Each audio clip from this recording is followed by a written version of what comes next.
Latest news updates కోసం ఇప్పుడే download చేసుకోండి media effects app. Welcome to media effects.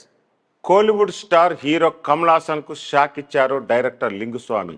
నిర్మాత సుభాష్ చంద్రబోస్తో కలిసి నిర్మాతల మండలిలో కమల్పై ఫిర్యాదు చేసినట్టు ఇండియా టుడే నివేదిక పేర్కొంది. 2015లో తెరకెక్కించిన ఉత్తమ విలన్ సినిమాను కమల్ హాసన్తో పాటు తిరుపతి బ్రదర్స్ చెందిన సినీ నిర్మాతలు లింగుస్వామి, సుభాష్ చంద్రబోస్ నిర్మించారు. ఈ చిత్రాన్ని రమేష్ అరవింద్ దర్శకత్వం వహించారు. భారీ అంచనాల మధ్య తెరకెక్కించిన ఈ సినిమా బాక్స్ ఆఫీస్ వద్ద డిజాస్టర్గా నిలిచింది. దీంతో సినిమా తమను అప్పులోకి నెట్టిందని నిర్మాతలు ఫిర్యాదులో పేర్కొన్నారు. అలాగే ఇప్పుడు కమల్ కాంట్రాక్ట్ ఉల్లంఘనకు పాల్పడ్డారని ఆరోపించారు.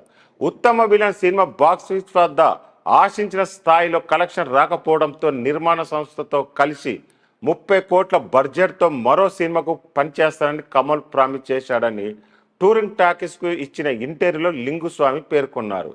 ఇప్పటికే ఈ సినిమాకు సంబంధించిన విషయాలను సోషల్ మీడియాలో చిత్ర యూనిట్ పంచుకుంది. కానీ ఆ సినిమా స్క్రిప్ట్ చాలాసార్లు కమల్ మార్చడం వల్లే డిజాస్టర్ అయిందని, దృశ్యం సినిమా రీమేక్ కోసం కమల్ను సంప్రదించిన అతడు స్పందించలేదని, దీంతో వేరే నిర్మాతతో ఆ సినిమా చేసినట్టు తెలిపాడు. అలాగే ఇచ్చిన మాట ప్రకారం కమల్ తమతో ఎలాంటి ప్రాజెక్ట్ చేయలేదని అన్నారు. కమల్ హాసన్ ఎప్పుడు తన ఆలోచనలు మార్చుకుంటాడని, ఇంతకు ముందు కూడా ఇలాంటి ఆలోచనతో సక్సెస్ అయ్యాడని అన్నాడు. గతంలో ఇంటర్వ్యూలో బయట పెట్టాడు లింగుస్వామి.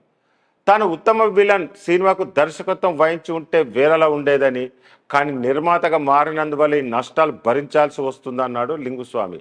ఈ సినిమా నష్టాలు మరో కొత్త సినిమా నిర్మించడం విషయంలో చాలాసార్లు కమల్ హాసన్ను కలిశామని, కానీ మరో సినిమా చేసేందుకు ఆయన ముందుకు రావడం లేదని అన్నారు. దీంతో తప్పని పరిస్థితుల్లో కమల్పై ఫిర్యాదు చేయాల్సి వచ్చిందని అన్నారు.